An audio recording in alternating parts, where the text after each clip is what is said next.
ప్రభువారిని మనము గంభీరమైన ధ్వనులతో మరి ఎంతగానో మనం ఆరాధిస్తూ వచ్చినాము. అదే రీతిగానే వాక్యానుసారముగా మన రక్షకుడైన యేసుక్రీస్తు ప్రభువారిని మనము ఆత్మతో సత్యముతో మనం ఆరాధిస్తూ వస్తాం. అందుకు కానీ రండి, పరిశుద్ధమైన గ్రంథములో నుంచి కీర్తనల గ్రంథము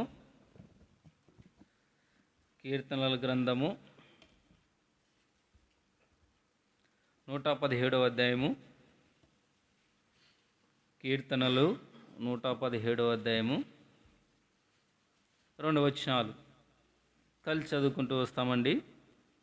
యెహోవా కృప మన ఎడల హెచ్చుగానున్నది, ఆయన విశ్వాసత నిరంతరం నిలుచును.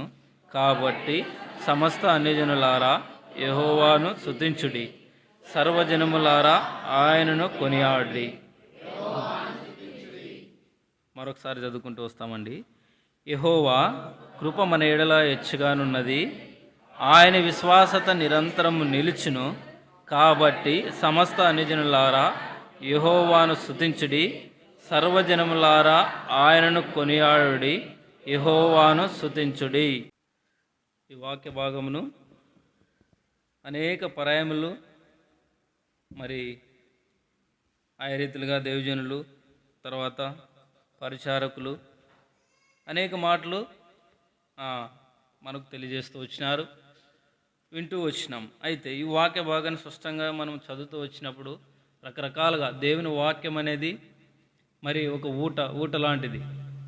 అంటే మరి ఊటలోని నీరు మనం తీసే కొద్దీ అవి ఏమవుతూనే ఉంటాయి, ఊరుతూనే ఉంటాయి. అదే రీతిగా దేవుని వాక్యము ఒక మరి వచనంలోని అనేక రకాలుగా దేవుడు వాళ్ళకి ఇచ్చిన జ్ఞానమును బట్టి రకరకాలుగా వివరించి చెప్పచ్చు. అంటే అన్ని మర్మములు దేవుడు బయలుపరుస్తూ వస్తాడు. ఇక్కడ ధ్యానిస్తూ వచ్చినప్పుడు ప్రభు మరి అనేక సార్లు మనం కూడా ఈ మాటను చూసుకుంటూ వచ్చినాం. అయితే నిదానంగా నెమ్మదిగా దేవుని వాక్యం గమనిస్తూ వచ్చినప్పుడు నిజంగా ప్రభు యెహోవా కృప మన ఎడల ఏమైందంట, హెచ్చుగా ఉంది. హెచ్చుగా అంటే ఇంతని మనము చెప్పలేము. దేవుడు శాశ్వతమైన ప్రేమతో ఏం చేస్తున్నాడు, ఆయన ప్రేమిస్తున్నాడు. శాశ్వతం అంటే ఇంత కొంత పరిమితం అనేది లేదు. మనకు తెలుసు ప్రేమ అనేది రకరకాలుగా ఉంటుంది. రకరకాలుగా అంటే కొంత సమయం వరకు, కొన్ని సంవత్సరాలు, లేకపోతే కొంత మటుకే.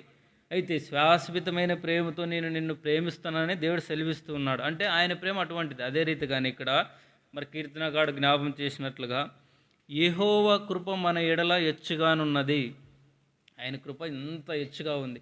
ఎంత హెచ్చుగా ఉంది అంటే మనం ఒకసారి గమనిస్తూ వచ్చినప్పుడు, లేఖనాలన్నీ పరిశీలన చేస్తూ వచ్చినప్పుడు నిజంగా ఆయన ప్రేమ మన ఎడల ఇంత హెచ్చుగా ఉందా, ఇంతగా ఆయన ప్రేమిస్తూ వచ్చినాడా అని మనము వాటన్నిటిని కూడా తలబోసుకొని ఆరాధించవచ్చు. ఇక్కడ గమనించినట్లయితే మరి 2వ వచనంలో, కాబట్టి సమస్త అన్యజనులారా యెహోవాను స్తుతించుడి, సర్వజనములారా ఆయనను కొనియాడు. యెహోవాను స్తుతించుడి. సమస్త అన్యజనులారా, ఎందుకు ఆ మాట అన్నాడు? అన్యజనులు అంటే ఎక్కువగా దేవుని ప్రేమను ఎరిగిన వారు అన్యజనులే. ఇక్కడ మనం గమనించినట్లయితే సర్వజనములారా ఆయనను కొనియాడుడి, అందరూ కూడా ఆయనని స్తుతించాలి, కొనియాడుతూ రావాలి. ఇక్కడ మనము గమనించినట్లయితే యోహాను సువార్త రండి,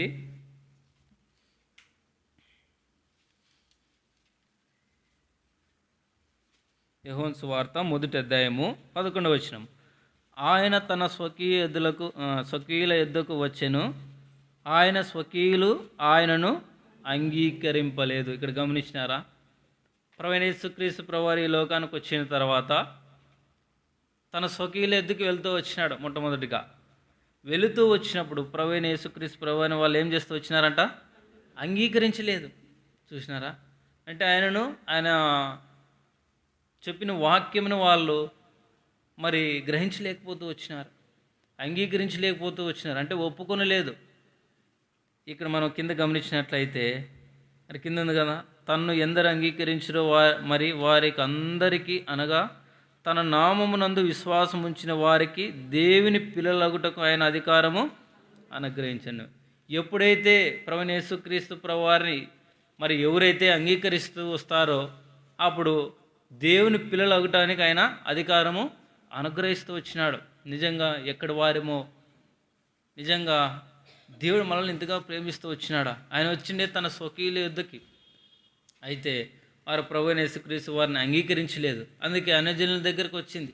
నిజంగా ప్రభువైన యేసుక్రీస్తు ప్రభువారిని వాళ్ళకి అంగీకరించింటే మన దాకా వచ్చేదో కాదో అదైతే తెలియదు. కానీ అయితే ఎప్పుడైతే మనం దేవుని యందు విశ్వాసం ఉంచుతూ వచ్చినామో అప్పుడే దేవుని పిల్లలుగా అవటానికి ఆయన అధికారం అనుగ్రహిస్తూ వచ్చినాడు.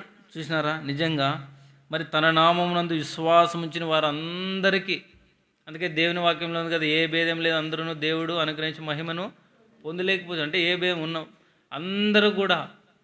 అయితే దేవుని ఎద్దుకు వచ్చేవారు అందరూ కూడా మరి తను అంగీకరించే వారందరికీ దేవుని పిల్లలు అవటానికి ఆయన అధికారం అనుగ్రహించినాడు. తర్వాత దేవుని వాక్యంలో స్పష్టంగా ఉంది, యూదుడని గ్రీకు దేశస్థుడని భేదం లేదు, ఒక్క ప్రభువే అందరికీ ప్రభువే ఉన్నాడు.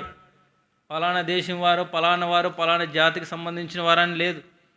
ఎప్పుడైతే తనను అంగీకరిస్తూ వస్తారో, ఎవరైతే అంగీకరిస్తారో దేవుని పిల్లలు అవటానికైనా అధికారం అనుగ్రహిస్తూ వచ్చినాడు. కాబట్టి ఇంకా కొన్ని మాటలు మనం చూసుకున్నట్లయితే ఇక్కడే 13వ వచనం, వారు దేవుని వలన పుట్టిన వారే కానీ రక్తం వలనైనను శరీర స్వేచ్ఛ వలనైనను మరి మానవ స్వేచ్ఛ వలనైనను పుట్టినవారు కారు. మరి ఆ వాక్యము శరీరధారై కృపాసత్య సంపూర్ణుడుగా మన మధ్య నివసించెను. తండ్రి వలన కలిగిన అద్వితీయుని కుమారుని మహిమ వలె మనం ఆయన మహిమను కనుగొంటిమి. ఆయన మహిమను కనుగొంటూ వచ్చినాం. పరలోకపు మర్మములు దేవుడు బయలుపరుస్తూ వచ్చినారు. చూసినారా? లోకంలో ఎంతోమంది ఉన్నారు జ్ఞానవంతులు. అయితే ఇక్కడ ఉంది కదా స్పష్టంగా ఏమని ఉంది, మరి అద్వితీయ దేవుని కుమారుని యందు మనం విశ్వాసం ఉంచుట ద్వారా ఆయన మహిమను మనం కనుగొన్నాం. నిజమే కదా, పాపం రక్షించడం క్రీస్తు యేసు ఈ లోకానికి వచ్చినాడు, అందుని నిమిత్తమే ఆయన ఈ లోకానికి రావాల్సి వచ్చింది. మరి ఇంతగా నన్ను ప్రేమిస్తూ ఉన్నాడా అని మనం ఎప్పుడైతే అంగీకరిస్తూ వచ్చినామో, అంగీకరించడం ద్వారా దేవుని పిల్లలు అంటే ఆయన పిల్లలు అవటానికి ఆయన అధికారం అనుగ్రహిస్తూ వచ్చినాడు. నిజంగా ఆయన తన స్వకీయులు ఎద్దుకు వచ్చినాడు. అయితే వారు ఆయనను అంగీకరించలేదు. అంగీకరించిపోవటం బట్టి ఆ రక్షణ అనేది మన దాకా వచ్చింది. నిజంగా మనము దేంట్లోనా పలానా దాంట్లో ఎక్కువ ఉన్నామని చెప్పుకోవడానికి ఎంత మాత్రం లేదు. స్పష్టంగా ఈ మాటలు ఇక్కడ ఉన్నాయి కదా. మరి ఆయన మహిమను కనుగొంటిమి. ఆయన మహిమను కనుగొంటమంటే ఇది సామాన్యమైన విషయం కాదు. యెహోవా తమకు దేవుడు కాగలరు, జనులు ధన్యులు. అంటే ఎంతోమంది జ్ఞానవంతులు ఉన్నప్పటినీ కూడా ఆయన వాళ్ళకు ఈ పరలోక మర్మాలు, ఈ మర్మములన్నింటినీ బయలుపరుస్తూ వచ్చినాడు. వాళ్ళకు మరుగు చేస్తూ వచ్చినాడు. వాళ్ళు అంగీకరించలేకపోతూ వచ్చినారు. అందుకే ఏ శరీరం దేవుని ఎదుట అసహించుకున్నట్లు మరి 1 కొరింథీయులు రాసిన పత్రికలో అక్కడ మాటలు ఉన్నాయి 1వ అధ్యాయంలో. అలాగే రండి ఇంకా కొన్ని మాటలు మనం గమనించినట్లయితే ఇక్కడే రోమిలు రాసిన పత్రిక 11వ అధ్యాయము మన స్థితిగతులు ఏ రీతిగా ఉండేవి. రోమిలు రాసిన పత్రిక 11వ అధ్యాయము 30-31 కలిసి ఉన్నాయి. మీరు గతకాలమందు దేవునికి అవిధేయులై ఉండి ఇప్పుడు వారి అవిధేయతను బట్టి కరుణింపబడితిరి. ఇక్కడ గమనించినారా? గతకాలంలో ఇప్పుడు మరి దేవునికి ఏమై ఉన్నాం మనము? అవిధేయులు. అంటే దేవుని ప్రేమను ఎరగని వారం, మన మనసుకు నచ్చినట్లుగా జీవిస్తూ వచ్చిన వారం, మనకి ఏది నచ్చితే అది చేస్తూ వచ్చిన వాళ్ళం, దేవోగ్రతకు పాత్రలై ఉన్నాం. నిజంగా మరి ఆయా మాటలు రకరకాల ఆదికాండము 5వ అధ్యాయము ఆ రీతిగా తర్వాత మరి ప్రసంగి గ్రంథము ఆయా చోట్ల రాబెడుతూ వచ్చిన మనిషిని స్థితిగతులు ఆ రీతిగా ఉన్నాయి. ఇక్కడ ఉంది కదా స్పష్టంగా, మీరు గత కాలమందు దేవునికి అవిధేయులై ఉండి ఇప్పుడు వారి అవిధేయతను బట్టి కరుణింపబడింది. వారు అవిధేయులైపోతూ వచ్చినారు. అయితే వారి అవిధేయతను బట్టి మనం ఏం చేస్తూ వచ్చినాం? కరుణించబడుతున్నాం. అంటే దేవుని కరుణ మన మీద పడుతూ వచ్చింది. దేవుడు మనం కరుణిస్తూ వచ్చినాడు. చూసినారా? అందుకే నిజంగా అవిధేయతలు, మన అవిధేయతను బట్టి ఆయన శిక్ష పొందవలసి వచ్చింది. మన కొరకు ఆయన క్రయం చెల్లిస్తూ వచ్చినాడు. ఇంతగా మనల్ని ఆయన ప్రేమిస్తూ వచ్చినాడు. ఇందాక చదువుకుంటూ వచ్చినాం కదా, తను ఎందరూ అంగీకరించరో తన నామం ఉంచిన వారికి దేవుని పిల్లలు అవటానికి ఆయన అధికారం అనుగ్రహించినాడు. ఆయన పిల్లలైతే వచ్చినాం. అందుకే మనము మరి కీర్తనకాడ సెలవు ఇచ్చినట్లుగా యెహోవా కృప మన ఎడల ఏమైందంట? హెచ్చుగా ఉంది. అందుకే మనం ఆయన ఆరాధించవలసిన వారమై ఉన్నాం. హెచ్చుగా ఉందంటే ఎంత ఎక్కువ ఉంటే ఆయన మనల్ని ప్రేమించుంటాడు. ఎంత ప్రేమ ఆయన వెల్లడపరుచుంటే ఇంతగా మనల్ని జ్ఞాపకం చేసుకుంటూ వస్తాడు. నిజంగా ఇది కొన్ని కొన్ని మన జ్ఞానమునకు అది అందదు. ఒక్కొక్కసారి ఆలోచన చేస్తే నిజమే కదా ప్రభా, ఏమిట్లో మేము ఎక్కువగా ఉన్నాం, ఏ రకంగా చూసినా ఆయన వెనకబడిపోయిన వారం, ఏ మంచితనం లేదు. మరి అలాంటి మమ్మల్ని కూడా ప్రేమిస్తూ వచ్చినావు. ఆయనే మనల్ని ప్రేమించినాడు. ఆయనే మొదట మనల్ని ప్రేమించినాడని మొదట యోహాను రాసిన పత్రికలో అక్కడ ఉన్నాయి మాటలు. తర్వాతే మనం ఆయనను ప్రేమిస్తున్నాం. అంటే ఇంతగా మన దేవుడు మనల్ని ప్రేమిస్తూ వచ్చినాడు. అందుకే మనము ఆయన నామానికి తగిన మహిమను మనం చెల్లించవలసిన వారమై ఉన్నాం. ఇంత గొప్ప రక్షణ పొంది కూడా మౌనంగా ఉంటే దేవునికి సంతోషం ఉంటుందా? ఇంత మాత్రం ఉండదు. కాబట్టి మన రక్షకుని మనం ఆరాధించవలసిన వారమై ఉన్నాం. అంగారండి కొన్ని మాటలు మనం ముందుకు వెళ్ళి చూసుకుంటాం. ఎఫెసీయులు రాసిన పత్రిక ఇక్కడ గమనించినట్లయితే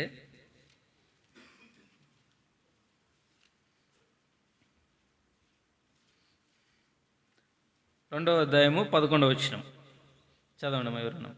2వ అధ్యాయము ఎఫెసీయులు రాసిన పత్రిక 2వ అధ్యాయం.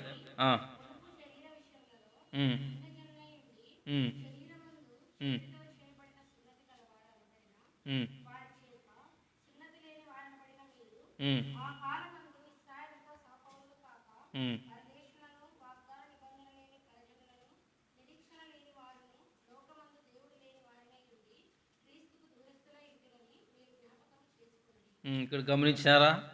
ఇశ్రాయేలు ప్రజలతో సహపౌరులు కాని మనం, అంటే ఇశ్రాయేలు ప్రజలతో పోల్చుకుంటే మనం సమానం కాదు. ఎంత మాత్రం కూడా వాళ్ళకి మనకి చాలా వ్యత్యాసం ఉంటుంది. అయితే గత కాలంలో ఆ రీతిగా ఉండేవాళ్ళం. మరి ఇక్కడ స్పష్టంగా ఉంది, కాబట్టి మునుపు శరీర విషయంలో అన్ని జనులై ఉండి శరీరమందు చేతితో చేయబడిన సున్నతి గలవారు అనబడిన వారి చేత సున్నతి లేని వారనబడిన మీరు, అంటే మనం.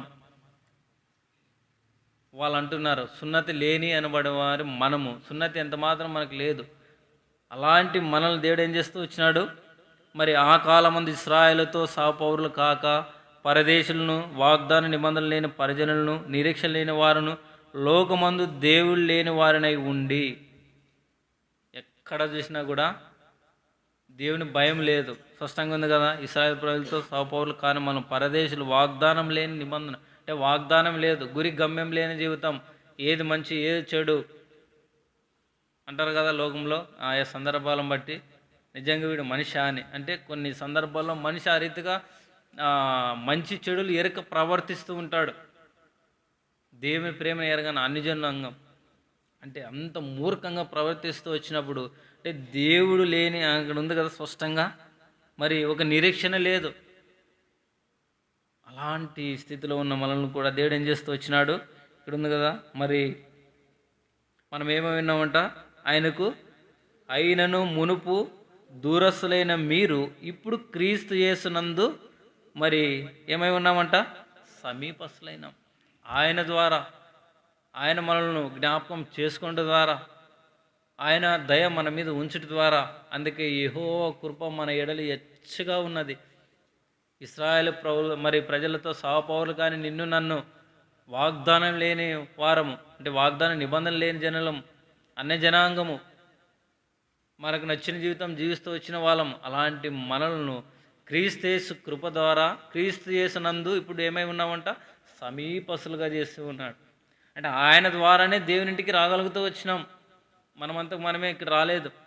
అనేక పర్యాయం సత్య సువార్త ఆ రీతులకు మనకు వినపడినప్పుడు కూడా విని కూడా మరి పట్టినట్టుగా వెళ్ళిపోతూ వచ్చిన వారం. అయితే ఒక సమయం వచ్చిన తర్వాత దేవుడు పట్టుకొని ఆయన పరిశుద్ధ ఆలయంలో ఆయన స్వరక్తం చేత కొనబడిన పరిశుద్ధుల మధ్యలో చేరుస్తూ వచ్చినాడు. నిజంగా ఎంత గొప్ప ధన్యత! ఇశ్రాయేలు ప్రజలతో సహపౌరులు కానీ మనలను సున్నతి లేని అనబడిన వారి చేత సున్నతి లేని వారు అనబడిన మనము, అంటే ఎంత మాత్రం మంచితనం లేదు, సున్నతి లేదు, అంటే ఎంతో అపవిత్రంగా ఉన్నవారం. అలాంటి మనల్ని దేవుడు ప్రేమించి క్రీస్తు యేసునందు మీరేమై ఉన్నారంట? సమీపస్తులు. ఆయన ద్వారానే ఇప్పుడు దేవునింట్లో సమీపస్తులుగా దేవునింట్లో మనం కూర్చున్నాం. ఇంత గొప్ప భాగ్యం మనకు దొరుకుతూ వచ్చింది. అందుకే ఇవన్నీ కూడా దావీదు తలబోసుకుంటూ యెహోవా కృప మన ఎడల హెచ్చుగా ఉందని ఆ మాటలు అక్కడ రాయిస్తూ వచ్చినాడు. అంత హెచ్చుగా ఉంది ఆయన కృప. ఇంతగా ఆయన కృపను మన ఎడల వెల్లడపరుస్తూ వచ్చినాడు, ఇంతగా జ్ఞాపం చేసుకుంటూ వచ్చినాడు. రండి ఇంకా కొన్ని మాటలు మనం చూసుకున్నట్లయితే తర్వాత కింద వచనంలో ఇక్కడుంది, రండి 14 వచనం చదవండి. ఉమ్, ఉమ్, ఉమ్, ఉమ్, ఉమ్. ఇక్కడ గమనించినారా? మరి తన శరీరమందు కొట్టివేటి చేత మధ్య గోడను పడగొట్టి మన ఉభయములను ఆయన ఏకం చేస్తూ వచ్చినాడు. ఆయన కొట్టివేస్తూ వచ్చినాడు, ఆయన క్రయం చెల్లిస్తూ వచ్చినాడు. తర్వాత కింద ఒక మాట చూసుకున్నట్లయితే అనేక పర్యాయాలు ఆ మాట వింటూ వచ్చినాం మనం. మరి ఇల్లు కట్టవారు నిషేధించిన రాయి అదేమైతే వచ్చింది, తలకు మూల రాయితో వచ్చింది. అంటే ఇల్లు కట్టే ఆయన ఆ రాయి ఎంత మాత్రం కూడా పనికి రాదని సైడ్కి పారవేస్తూ వచ్చినాడు. అంటే ఆ స్థితి మంది ఎంత మాత్రం కూడా మరి యూజ్ లేక, అంటే యూజ్లెస్, అంటే పనికిరాంది. అలాంటి దాన్ని కూడా దేవుడు మలిచి తలకు మూలరాయిగా పెడుతూ వచ్చినాడు. తర్వాత మనం అనేక పర్యాయం చూసుకుంటూ వచ్చినాం. మరి తుమ్మ చెట్టుని ఎవరు ఇష్టపడరు, అది ఎక్కడో దూరంగా ఉండేది, దాన్ని ఎంత మాత్రం ఎవరు ఇష్టపడరు. అయితే దేవుని సన్నిధానంలో ఆయన పరిశుద్ధ ఆలయంలో అనేకమైన ఉపకరణలుగా, అంటే పనిముట్లుగా ఉన్నట్టు ఆయన ఏం చేస్తూ వచ్చినాడు, దాన్ని వాడుకుంటూ వచ్చినాడు. అంటే ఎంత ధన్యతమైన స్థితిలోనికి ఒక ప్రత్యేకమైన స్థానంలో వాటిని పెడుతూ వచ్చినాడు. అదే రీతిగానే ప్రభు నిన్ను నన్ను జ్ఞాపం చేసుకుంటూ వచ్చినాడు. ఆయన తన స్వకీయ ఎద్దులకు వచ్చెను, ఆయన వారు అంగీకరించలేదు. అయితే నిన్ను నన్ను దేవుడు ప్రేమించడం ద్వారా ఇంత గొప్ప రక్షణ భాగం మనకు దొరుకుతూ వచ్చింది. కింద ఇక్కడ ఉంది కదా, మరి ఇంకో మాట కూడా ఇక్కడ ఉంది, 20వ వచనం.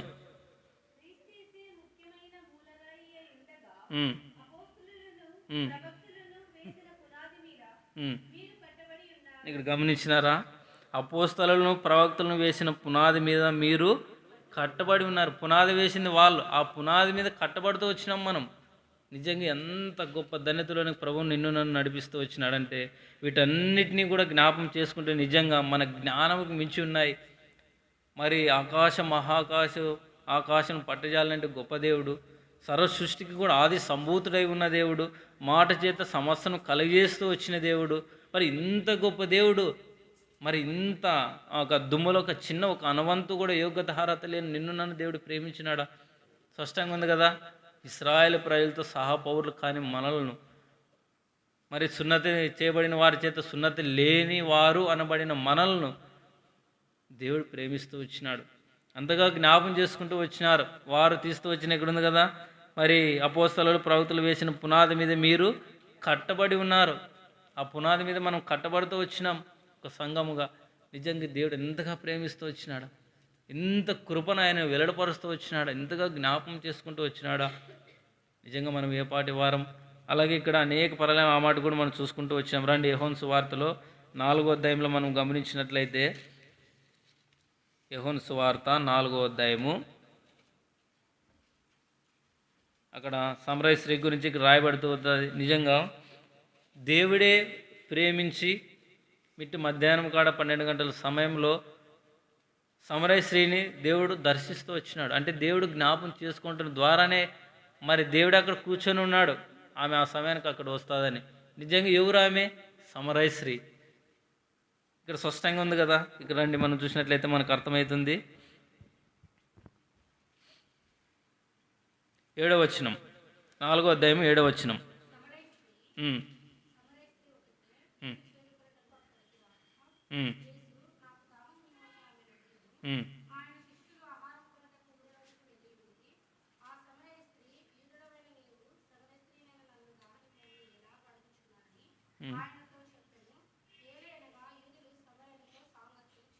ఇక్కడ గమనించినారా? ఆమె అంటుంది మరి యూదులు సమరయులతో సాంగత్యము చేయరు, అంటే వాళ్ళకి మనకి సంబంధం లేదు. మనము అర్థమయ్యే రీతిలో చెప్పుకోవాలంటే, మరి ఒక ఉన్నతమైన స్థానంలో ఒక పెద్ద కులంలో ఉన్నవారు ఉన్నారు, బ్రాహ్మణ్స్ అనుకుందాం, మనం అట్టడుగు అంటుపోయిన వారు, వాళ్ళకి మనకి సాంగత్యం ఉండదు. ఈ దినాల్లో నాగరిక పెరగట ద్వారా కొంచెం అనుకూలమైనారేమో కానీ ఆ దినాల్లో అంటే వాళ్ళకి మనకి పొత్తు ఉండదు. అదే రీతిగానే ఆమె సమరయ యూదుడివైనా నీవు నన్ను దాహానికి మనం ఎలాగ అడుగుతున్నావు అని అంటూ కిందేమంటుంది, యూదులు సమరయులతో ఏం చేయరంట, సాంగత్యం లేదు. అంటే ఎంత మాత్రం కూడా సంబంధం లేదు. తూర్పుకి పరముడుకున్నంత తేడా ఉంది. అయితే ప్రభు ఆమెను ప్రేమిస్తూ వచ్చినాడు, ఆమెను దర్శిస్తూ వచ్చినాడు. అమ్మ నీళ్ళు ఇమ్మని అడుగుతూ వచ్చినప్పుడు అయితే కింద ఇక్కడ ఉంది కదా, అప్పుడు ప్రభు అంటున్నాడు 13వ వచనం, అందుకు యేసు, ఈ నీళ్లు త్రాగు ప్రతివాడు మరలా దప్పికొనును, నేనిచ్చి నీళ్లు త్రాగు వాడెవడును దప్పికొనడు, నేను వానికిచ్చి నీళ్లు నిత్య జీవనకై వానిలో ఊరేడి నీటి పుగ్గా ఉండని ఆమెతో చెప్పాను. చెప్తూ వచ్చినప్పుడు ఆమె స్థితిగతులంతా తెలియజేస్తూ వచ్చిన ప్రభు ఆమె ఎంతగానో అంగీకరిస్తూ వచ్చింది. ఇప్పుడున్న పెనిమిటి నీ పెనిమిటి కాదని చెప్తూ వచ్చినప్పుడు నిజమే చెప్తూ వచ్చినావని ఆమె ఎంతగానో ఆమె కుండ విడిచిపెట్టి వెళ్తూ వచ్చింది. తమ పాపను ఒప్పుకోయింది, విడిచిపెడుతూ వచ్చింది.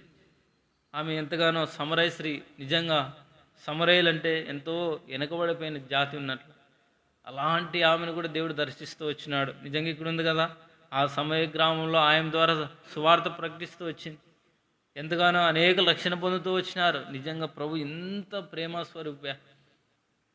యూదులకు సమరయులకు మరి ఎంత మాత్రం సంబంధం లేదు. అయితే దేవుడు ఆమెను అంతగా ప్రేమిస్తూ వచ్చినాడు. అందుకే ప్రభు అంటున్నాడు ఇక్కడ, ఆరాధించే సమయం వచ్చింది. ఇక్కడ అంటున్నాడు కదా ప్రభు మరి 23వ వచనంలో, అయితే యథార్థంగా ఆరాధించేవారు ఆత్మతోనూ సత్యంతోనూ తండ్రిని ఆరాధించే కాలము వచ్చి ఉన్నది. ఆరాధించే కాలం ఏదో నేర్చుకున్న మాటలు కాదు, ఏదో మరి విన్న వాక్యముగా తెలిసిన మాటల చేతి కాదు, కానీ మన హృదయంలో నుంచి నిజమే ప్రభువా నా స్థితిగతులు ఒకసారి చూస్తూ వచ్చినప్పుడు మీరు ఇంత గొప్ప దేవుడే ఉన్నారు, నేను ఎంత మాత్రం కూడా యోగ్యత మరి లేనివాడిని, యోగ్యత లేనిదాన్ని, మరి ఇంతగా నన్ను ప్రేమిస్తూ వచ్చినారా, ఇంతగా నన్ను జ్ఞాపకం చేసుకుంటూ వచ్చినారా, ఇశ్రాయేలు ప్రజలతో సహపౌరులు కానీ నన్ను మరి ఎంతగా జ్ఞాపకం చేసుకుంటూ వచ్చినారు.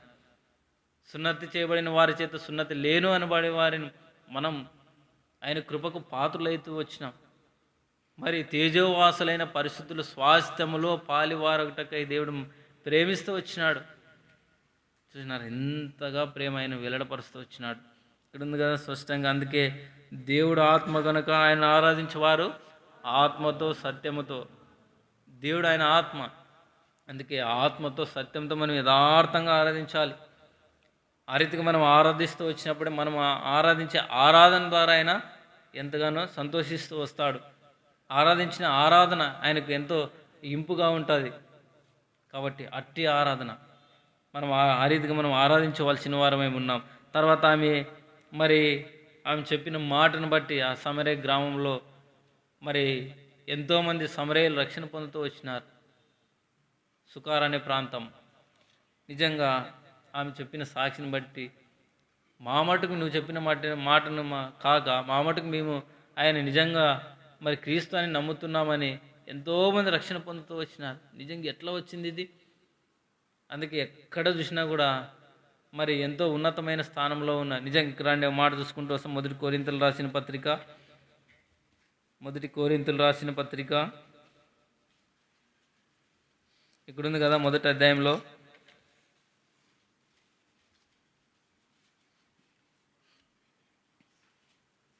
మొదటి అధ్యాయము 26వ వచనంలో, సహోదరులారా మిమ్మల్ని పిలిచిన పిలుపును చూడి, మీలో లోకరీతిని జ్ఞానులైన గనులైనను గొప్ప వంశము వారైనను అనేకులను పిలువబడ లేదు. కానీ చూసినారా, లోకరీతిగా చూస్తూ వచ్చినప్పుడు మరి గొప్పవారిని, గొప్ప వంశము వారిని, జ్ఞానులను పిలువబడలేదు. కానీ స్పష్టంగా ఉంది ఇక్కడ.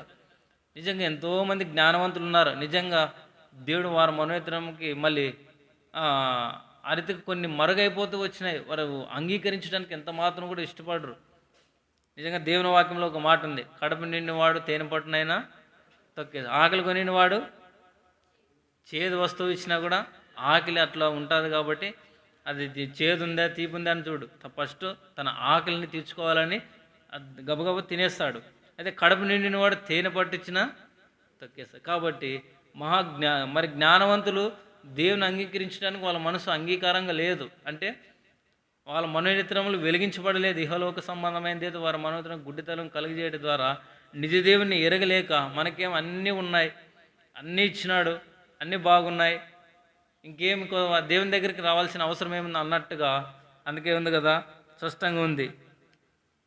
మరి లోకరీతిని చూస్తూ వచ్చినప్పుడు మీలో లోకరీతిని జ్ఞానులైనను గనులైనను గొప్ప వంశము వారైనను అనేకులు పిలువబడలేదు. కానీ ఏ శరీరం దేవుని ఎదుట అసహింపుకుంటున్నట్లు జ్ఞానులను సిగ్గుపరచుటకును లోకంలో నుండి వేరేవారిని దేవుడు ఏర్పరచుకొని ఉన్నాడు. బలవంతులైన వారిని సిగ్గుపరచుటకు లోకంలో బలహీనులైన వారిని దేవుడు ఏర్పరచుకొని ఉన్నాడు. ఎన్నికైన వారిని వ్యర్థం చేయుటకు లోకంలో నీచులైన వారిని, తృణీకరింపబడిన వారిని, ఎన్నిక లేని వారిని దేవుడు ఏర్పరచుకొని ఉన్నాడు.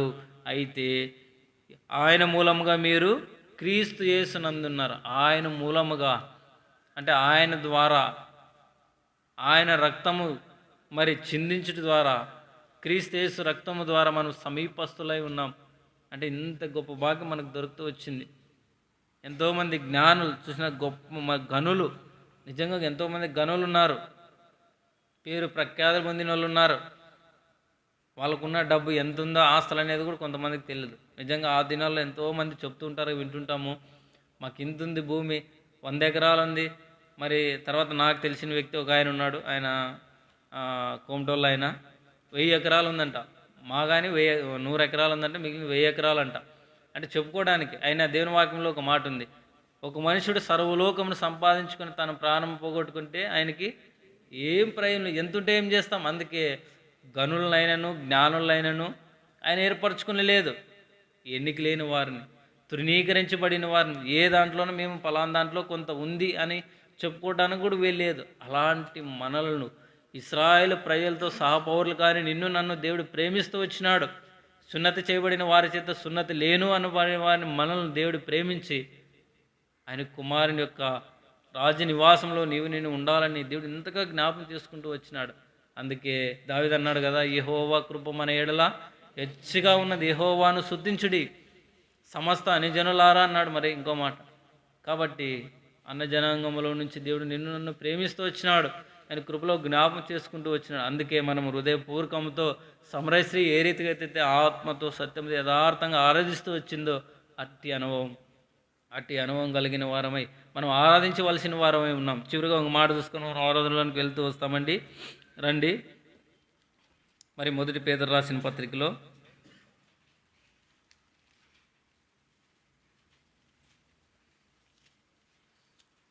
1 పేతురు రాసిన పత్రిక 2వ అధ్యాయము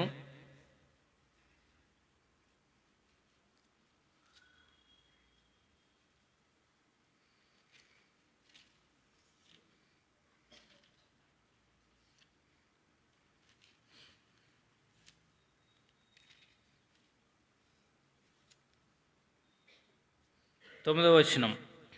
అయితే 2వ అధ్యాయం 9. అయితే మీరు చీకటిలో నుండి ఆశ్చర్యకరమైన తన వెలుగులోనికి మిమ్మల్ని పిలిచిన వాని గుణాతిశయములను ప్రచురం చేయ నిమిత్తము ఏర్పరచబడిన వంశమును, రాజులైన యాజక సమూహమును, పరిశుద్ధ జనమును, దేవుని సొత్తైన ప్రజలనై ఉన్నారు. ఇంతకంటే ఏం కావాల? దేవుని సొత్తైన ప్రజలు, పరిశుద్ధ జనాంగంలోనికి చేరుస్తూ వచ్చినాడు. చూసినారా? అందుకే మనం తర్వాత కింద వచ్చిన మనం చూసి, ఒకప్పుడు ప్రజగా ఉండక ఇప్పుడు దేవుని ప్రజలైతరి, ఒకప్పుడు కనికరింపబడక ఇప్పుడు కనికరింపబడిన వారైతరి. ఇంక దేవుని కనికరం పొందుతూ వచ్చినాం. ఇంకేం కావాలి మనకు? ఆయన కనికరం ఉంటే, ఆయన కృప ఉంటే చాలు. ఆయన కోపం నిమిషం మాత్రం ఉండును, ఆయన కృప ఆయుష్ కాలం అంతా ఉండునని దేవుని వాక్యంలో ఉంది. ఆయన కృప చేత మనం రక్షింపబడుతూ వచ్చినాం. నిజంగా మరి ఇదేదో మన గొప్పతనం కాదు. అంతే, ఎఫెసీయులకు రాసిన పత్రికలో మాట ఉంది కదా, ఆయన కృప చేతనే మీరు రక్షింపబడి ఉన్నారు. ఇది దేవుని వరం. ఆయన అంతగా మనల్ని కనకరిస్తూ వచ్చినాడు. అందుకే వీటన్నిటిని తలబోసుకొని కీర్తనగాడు సెలవిచ్చినట్లుగా యెహోవా కృప మన ఎడల హెచ్చుగా ఉన్నది. అందుకే యెహోవాను మనము స్తుతించాలి. సమస్త అన్యజనులారా యెహోవాను స్తుతించుడి. కాబట్టి ఆయన నామానికి తగిన మనము చెల్లిస్తూ వస్తాం. రండి, దేవుడి మాటలు దీవించు.